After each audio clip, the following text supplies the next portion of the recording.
மீனம்மா இந்த வாட்டி நம்ம 2024 IPL கப் நம்ம கொல்கட்டா டீம் அம்மா அப்படின்ற மாதிரி நம்ம ஷாருக் கான் சார் வந்து பயங்கர ஜாலியாக இருப்பார் அப்படின்னு நினைக்கிறேன். ஏன்னா இன்னைக்கு நடந்த மேட்ச் வந்து முன்னாடி தெரிஞ்சு போச்சு எப்படி வந்து கொல்கட்டா டீம் தான் வந்து வின் பண்ணுவாங்க அப்படின்றது. ஏன்னா ஆப்வியஸாக வந்து எஸ்ஆர்எச் வந்து ஒழுங்காக பேட்டிங் பண்ணல, ஸ்டார்டிங்லேருந்து ஒழுங்காக பேட்டிங் பண்ணல.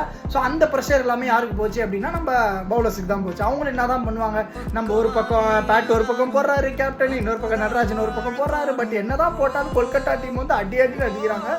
ஏன்னா ரொம்ப சீக்கிரமாக ஆக்சுவலாக மேட்ச் முடிச்சிட்டாங்க.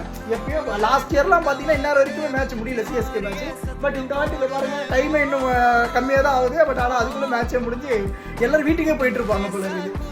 ஓகே, பட் ஆனால் இருந்தாலும் எஸ்ஆர்ஹெச்சில் வந்து ஒரே ஒரு நம்பிக்கை மட்டும் இருந்துச்சு.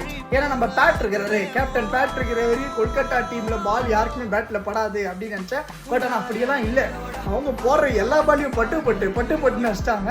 ஸோ 2014 அப்புறம் 2024 இந்த வாட்டி ஐபிஎல் கப் அடிச்சது நம்ம கொல்கட்டா டீமே.